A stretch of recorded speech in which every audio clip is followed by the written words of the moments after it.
Oh, bonjour à tous. Aujourd'hui, on va parler du thème de la tchouva, la préparation à Rosh Hashanah, puisqu'aujourd'hui on est Rosh Chodesh Elul, le premier jour du mois de Elul. Donc, c'est intéressant de noter qu'il y a plusieurs sortes d'actions. Ce qu'on fait quotidiennement dans notre vie, il y a des choses qu'on fait automatiquement sans trop faire attention. Et il y a des choses qui sont plus importantes à nos yeux pour lesquelles on se prépare. On y pense à l'avance. Dans la Torah, il y a beaucoup de mitzvot, beaucoup d'actions pour lesquelles on nous dit de nous préparer. Par exemple, avant de faire le Birkat Hamazon, avant de dire les grâces après le repas, si on était trois à avoir mangé ensemble, on s'invite à faire la mitzvah de Birkat Hamazon. Mais ceux qui ont l'habitude de faire toutes sortes de mitzvot, il y a dans les Sidurim souvent imprimé un passage avant la bracha de la mitzvah qui s'appelle l'Eshem Yichud, où on mentionne grossièrement le sujet de la mitzvah pour se préparer, pour se mettre. On mentionne les versets de la Torah qui nous enseignent la mitzvah qu'on s'apprête à faire et d'autres vertus de cette mitzvah pour se préparer, pour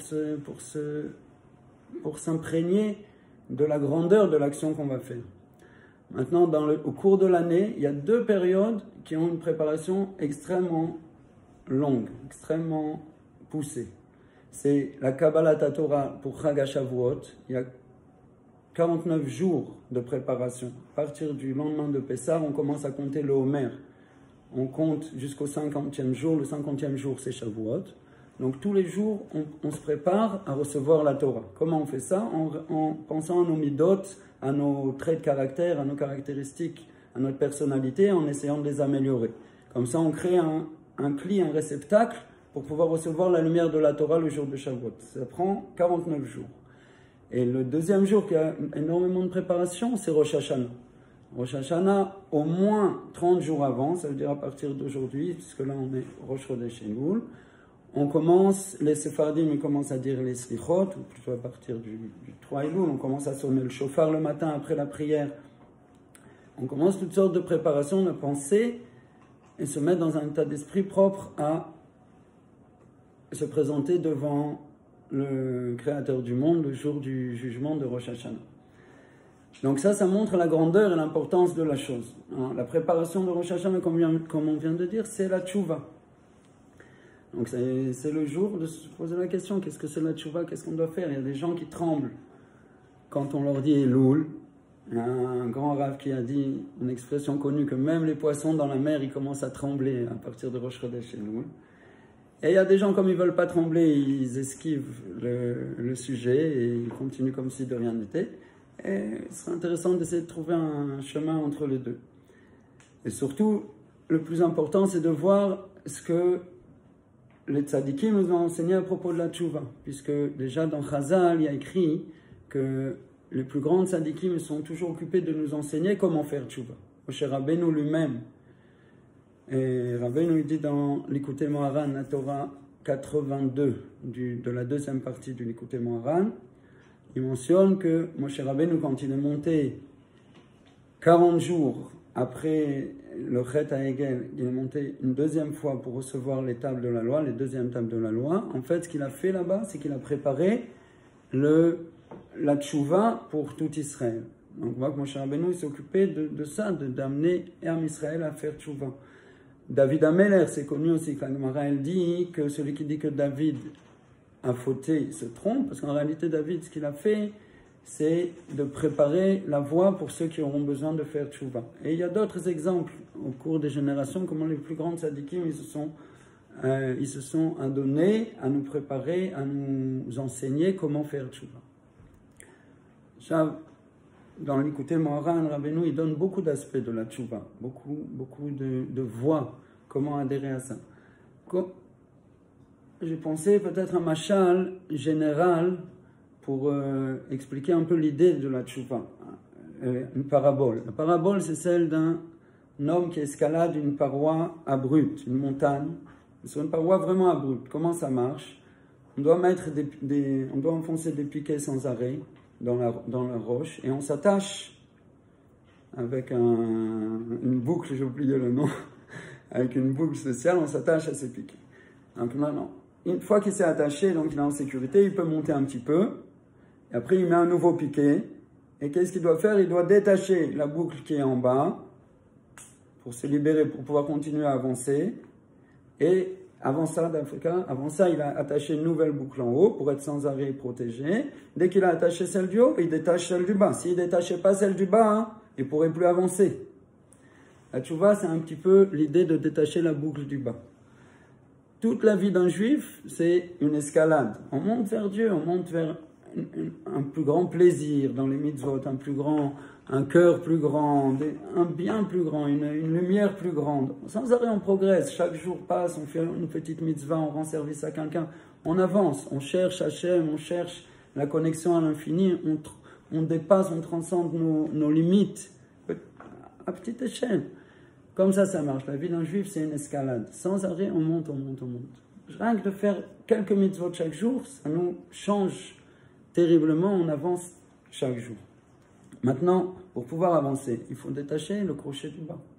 Si on ne le fait pas, au bout d'un moment, on est coincé. Ça s'appelle la tchouva. Ça veut dire même, Rabbeinu dit dans une autre Torah Vav du premier Chélek, que même les choses positives, il faut parfois les dépasser. Ce qui était positif pour moi hier, la façon dont j'appréhendais par exemple ce que c'est la tfila hier, pour moi la tfila hier c'était d'aller à la synagogue. J'étais allé à la synagogue, je m'assois là-bas, j'écoute, ça s'appelle j'ai été à la tfila. Après quelque temps, la prière pour moi c'est d'aller à la synagogue et de lire une partie de ce qu'il y a écrit dans le Sidour, en français. Après un moment, je lis tout. Après un moment, je commence à lire en hébreu, etc., etc. Après quelques années, je lis plus. Je dis des mots et avec ces mots, je me connecte à quelque chose qui me dépasse, qui me transcende. Je me connecte à l'infini. Maintenant, cette progression-là, elle est entièrement positive. Depuis les premiers jours où j'allais juste m'asseoir à la synagogue, c'était extraordinaire. C'était le mieux que je pouvais faire. Par contre, pour pouvoir passer d'une étape à l'autre, il faut que j'abandonne l'étape précédente. Si je reste toujours avec en tête que la tefila, c'est d'aller s'asseoir à la synagogue, je ne vais jamais pouvoir arriver aux étapes d'après. Ça s'appelle aussi tchouva. Il n'y a pas d'avéra. Il n'y a jamais eu d'avéra dans cette histoire-là. Il n'y a eu que des bonnes choses. Même sur des bonnes choses, il faut savoir les dépasser, les transcender. Ça aussi, ça s'appelle tchouva. À plus forte raison, si j'avais des mauvais comportements et des choses qui sont contre la volonté d'Hachem, donc qui me retenaient vraiment, qui m'enchaînaient et qui m'éloignaient, bien sûr qu'il faut que je sache les dépasser et ne pas y rester attaché. Donc toujours l'idée de savoir revenir et détacher ce qui me bloque, ce qui m'empêche de continuer à progresser. Non, idéalement, il faudrait faire ça presque instantanément, comme celui qui escalade. Il ne peut pas attendre pour détacher le crochet du pas. Dès qu'il veut monter un petit peu, il doit déjà se détacher. Chez nous, ce n'est pas comme ça, parce qu'Hachem, il a la mida de Erech HaPaim. Il est patient, il attend. Il aide ceux qui veulent faire tchouva, et s'ils n'ont pas encore la force, même s'ils n'ont pas encore vraiment la volonté, mais il est patient, il dit, il viendra le jour où il va vouloir faire tchouva. Ben, en attendant, je le laisse continuer à monter pour pas qu'il se décourage. Mais un jour ou l'autre, il faut revenir. Donc le temps idéal pour ça dans l'année, pour faire tchouva, c'est Elul. Rabbeinu dit dans cet enseignement 82, Veikar tchouva ou bechodesh Elul, qui aime Yemeratzon, on va dire ça sous forme plus courte. L'essentiel de la tchouva, c'est dans les jours du mois de Elul, parce que c'est un moment où Hachem, il attend avec une grande volonté, une grande anticipation, la tchouva de ses enfants, des enfants d'Israël, du peuple juif. Donc, c'est comme si, entre guillemets, Hachem nous avait permis de continuer à escalader en prolongeant les cordes. Mais en Elul, il nous dit, maintenant, il faut que tu détaches tous les crochets. Pourquoi? Parce que ces crochets, tu en as besoin pour continuer à avancer. On est obligé de le faire. Si on ne l'a pas fait pendant toute l'année, on le fait en Elul. Et même si on l'a fait pendant toute l'année, il y a toujours des choses à retourner, reprendre et à améliorer. Donc, ça c'est un machal, c'était donc une parabole générale pour essayer de comprendre ce que c'est la tchouva. Donc c'est quelque chose de très positif. Tous ceux qui veulent avancer dans la vie, et en réalité c'est même dans d'autres domaines, celui qui a un business, celui qui a... Dans tous les domaines, il faut savoir revenir sur le passé, voir ce qui m'a bloqué et le changer, débloquer tout ce qui me retient d'avancer. Maintenant, pour donner une des voies de tchouva qui sont mentionnés dans l'Ikutei Moharan, toujours dans cet enseignement 82, très brièvement, le Rabbi Nachman, il explique comme ça, qu'il y a deux sortes de périodes dans la vie d'un homme. Il y a ce qui s'appelle Kaseder, tout va dans l'ordre, tout va comme il faut, comme on dit, ça va comme il faut, ça s'appelle Kaseder.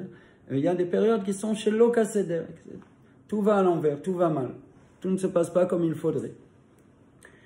Globalement, l'aspect qui s'appelle Kaseder, c'est que tout va comme ça devrait, c'est rattaché à Kadosh Baruch Hu, ça s'appelle Adam.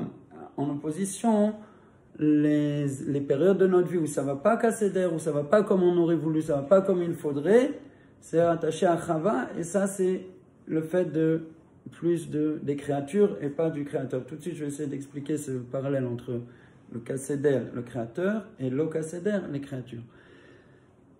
Ça marche comme ça. Si on arrive à être bébitoul par rapport à Hachem, d'être s'annuler devant Hachem, d'accepter la royauté d'Hachem, on ne se pose pas, nous, comme étant tellement important. Et là, on accepte, on est une créature dans le monde d'Hachem, et c'est lui qui dirige, c'est lui qui fait tout. Alors, automatiquement, les choses, elles s'organisent pour le mieux, et c'est ce qu'on appelle Kaseder. Et on m'a mentionné il n'y a pas longtemps que dans une conférence qui avait été faite devant des avocats et toutes sortes de gens importants, mais pas religieux, un rav qui était venu leur parler pour une fois, il leur a dit « Prêtez attention et vous verrez, aussi bien dans votre travail que dans votre famille, etc., dans la plupart des cas, peut-être 90% des cas, les choses, elles se sont arrangées, mais en réalité, ce n'est pas vous qui les avez arrangées. Peut-être vous avez fait quelque chose, mais ça s'est arrangé tout seul. » Essayez de prêter attention à ça. Et Bémet, celui qui racontait cette histoire, il était là-bas dans cette conférence, et il a dit, de toute la conférence, c'est à peu près la seule idée que j'ai attrapée, mais elle m'est restée en tête. Et donc, après ça, j'ai observé les choses, et j'ai vu que Bémet, c'était comme ça. J'ai vu qu'en réalité, c'était comme ça. Les choses, elles s'arrangent toutes seules. Il y a un problème au travail, il y a un problème avec un client, avec un fournisseur, ou bien à la maison, il y a des tensions, etc. On fait ce qu'on fait, et au final, on voit que ça s'arrange d'une façon qu'on n'avait pas prévue, sous une forme inattendue. Et en réalité, ça s'est arrangé tout seul. Au fur et à mesure, je me suis habitué à cette idée. Après quelques temps, quand il y avait des problèmes, je disais à ma femme déjà, laisse, ne t'inquiète pas, ça va s'arranger tout seul. Et effectivement, et ça l'a tellement convaincu, cette idée, que petit à petit, il s'est rapproché du rav en question, et il a mérité, Baruch Hashem, de se renforcer dans toute la Torah et les mitzvot. Il est aujourd'hui religieux, l'école d'Avar, et il a appris encore beaucoup d'autres secrets extraordinaires de la création. Et quand on est attaché à Dieu, les choses, elles s'organisent tout seules et elles vont casser d'air. À l'inverse, il dit Rabbeinu, si on dit Ana Emlor, moi je vais régner, c'est moi qui m'occupe, c'est moi le roi, c'est moi qui organise. Il y a un problème, venez me voir, je vais vous dire ce qu'il faut faire. À la maison, je vais diriger tout le monde, au travail, etc., etc. Les problèmes, c'est moi qui m'en occupe. Je me sens pas très bien, je suis un peu malade, c'est moi qui vais voir, je vais aller voir le médecin, je vais prendre les médicaments, je vais faire ça. Tout, je décide de tout diriger par moi-même. Aussi bien dans le monde matériel que dans le monde spirituel. Ma vie intérieure, c'est moi aussi qui m'en occupe, c'est moi qui dirige, je sais où il faut que j'aille, je sais ce qu'il faut que je fasse, je sais ce qu'il faut que je lise. Quand on fait ça, c'est comme si on disait à Hachem, oh, j'ai pas besoin de toi comme dirigeant, c'est moi qui dirige. Quand on commence à faire ça, on tombe dans le Lo Kaseder. Puis soudain, tout commence à ne pas trop aller comme on aurait prévu de faire. Donc, pour finir, c'est de rentrer un petit peu dans la profondeur de la chose. La réalité de l'organisation du monde, c'est que toujours c'est Hachem qui dirige. Même quand un homme il décide que c'est lui qui va être le roi de son petit monde, il n'a pas le pouvoir de faire ça. Il ne peut pas faire ça, il ne peut même pas se lever le matin, il ne peut même pas activer son propre corps. Il peut juste penser des pensées qu'il aimerait bien bouger la main, bouger le bras. Ce n'est pas lui qui met en route tous les processus qui sont nécessaires à faire ce qu'il a envie de faire. Et là, c'est Hachem qui fait tout. Aussi bien de lui faire bouger les mains que tout ce qui se passe autour de lui. Seulement lui, il n'en est pas conscient. Lui, il croit que c'est lui qui dirige. Ça s'appelle Ana Imlor, c'est moi qui règne. C'est une illusion. Quand on vit dans cette illusion, on brise notre possibilité de recevoir d'Hachem la lumière telle qu'il veut nous la donner. Et c'est ça qui nous entraîne dans une forme de vie chez Lo Kaseder. Putain, ça ne va pas. Ce que j'attendais, ça ne vient pas. Et les choses, elles se passent au contraire de ce que j'avais prévu, etc., etc. La tchouva, ça, quand on voit ça dans notre vie, qu'il y a des choses qui ne s'organisent pas, ou même tout ne va pas, ça nous dit, réveille-toi, fais tchouva, commence à comprendre que ce n'est pas toi qui règne. Tu es dans une illusion. De toute façon, ce n'est pas toi qui règne. Reconnais la vérité. Dès qu'on fait ça, dès qu'on dit, mais Bémet, c'est comme ça, c'est pas moi qui résous aucune chose, c'est pas moi qui fais rien, c'est pas moi qui bouge mon propre corps. Dès qu'on accepte ça, par le simple changement de perception, par le fait d'accepter qu'il y a un Koach Elyon, une force ultime et élevée qui s'appelle Akadosh Baruch Hu, le créateur du monde, lui il dirige, alors automatiquement je reprends ma place et automatiquement les choses elles s'organisent. Donc on est arrivé à quelque chose d'assez fin et extraordinaire, c'est que les deux aspects dont le Rebbe parle, Kasséder, où ça va, tout va bien, et chez l'eau Kasséder, c'est en réalité lié comment moi je regarde. Si je vois que ma vie elle ne va pas Kasséder, c'est parce que mon regard sur les choses il est faux. C'est moi qui dois diriger, je veux que les choses elles soient comme elles doivent être dans ma compréhension des choses.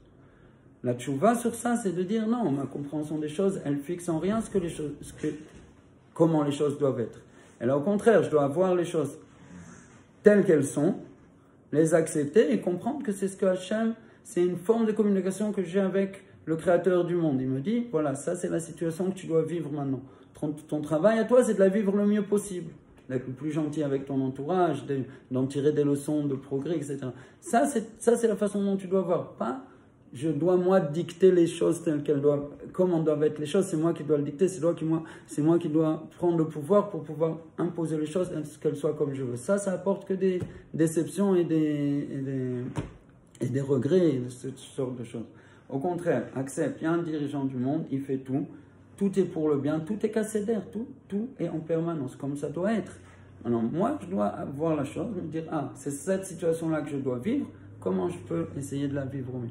Donc pour résumer en 2 mots tout ce qu'on vient de dire, c'est tout un travail dans la perception des choses et la pensée.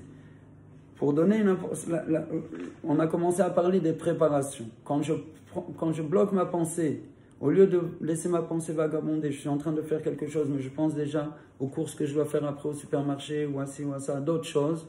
Ça s'appelle qu'en réalité, j'ai gâché la chose que je suis en train de faire. Je ne suis pas vraiment présent pour la faire. Donc il y a un pouvoir que la Torah nous révèle qui s'appelle la préparation. C'est Elul. Elul, on se prépare au Yom Hadin. Je bloque ma pensée, je l'empêche de vagabonder et je la concentre sur ce que je vais faire maintenant. Après, quand j'arrive à faire la chose, elle a un pouvoir extraordinaire, elle a une puissance du fait que je me suis concentré sur elle et que je la fais pleinement avec tout mon être dans cet instant présent ici. À tel point que les chassidim, ils ont l'habitude de dire que la préparation à la mitzvah, elle est plus élevée que la mitzvah elle-même. Ça, c'était la première partie. La deuxième partie dont on a parlé, c'était quand les choses vont Kasséder ou lo Kasséder. Quand j'ai l'impression que ma vie, elle ne va pas comme il faut, c'est en fait un signal d'alarme. Bachamaïm, on me dit, réveille-toi, tu as une perception faussée sur les choses. Reviens à la vérité. Admets qu'il y a rappelle-toi qu'il y a le créateur du monde, c'est lui qui dirige, c'est lui qui fait tout. Et mets-toi à ta place. Toi, ton travail, c'est de vivre au mieux les situations qu'il t'offre, parce qu'elles sont toutes pour ton bien. Hachem nous laisse mériter de faire tchouva, Besrut Rabbeinu Akadosh. Et si Dieu veut, on aura l'occasion de parler d'autres aspects de la tchouva, et on arrivera après à Rosh Hashanah, à Oman, Bezrat Hashem. Amen.